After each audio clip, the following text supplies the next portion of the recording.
احنا قاعدين نتكلم عن حياتنا ومش حياتنا، ومفيش حد مره حاول يعرف من ابو حامد حياته كانت ايه. ما انت كتوم برضه يا عم ابو حامد. كتوم ايه؟ يعني ما تفتح لنا قلبك كده وتقول لنا حياتك وحصل لك ايه من ساعه ما جيت من البلد لحد ما وصلت لنهايه العالم هنا وسطينا.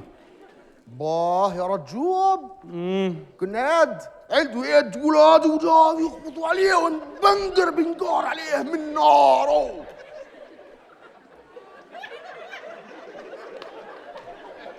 هو بيقول ان هو بيحب مصر جدا. معقول؟ ليه؟ ايوه. وهو بيجي هنا كل صيفيه علشان يستمتع بالهواء النقي. اقول لك بنقار عميل يظبط عليه ديليك ويخبط مكانه يخبط مكانه كانه جليش يا واد. جليش ده اللي هو الغردقه ونهر النيل. اتنين في جليش؟ لما هو جليش وش وظهر.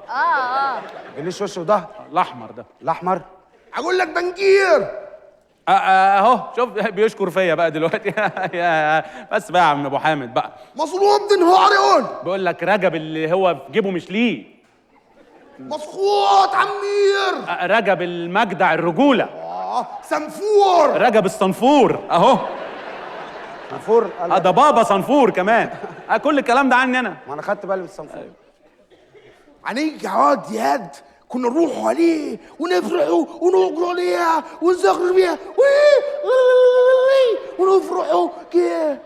لا حول ولا قوة إلا بالله. ايه اللي حصل؟ ايه ما كنتش أحب أسمع الخبر ده. ليه اللي حصل لك ايه؟ بيقول خالته ماتت من أسبوع. لا حول ولا قوة إلا يا أبو حامد. كان اسمها إيه بقى خالته اللي ماتت دي؟ خالته كان اسمها كنا بندوس عليها كده. اسمها بندوس إيه؟ على خالته. كان اسمها إيه؟ لا مش فرامل بقى أي كلام. عشروق. عشروق الله يرحمها. خالته. عشروق صح. وكنا كمان نخبطوا عليه ويجيبوا يظبطوا النار عنيب النيجي يضرب بعض جنبار. يا ساتر. ايه اللي حصل؟ لا مفيش أنا ظهري قفش بس. يا ظهره قافش. ياه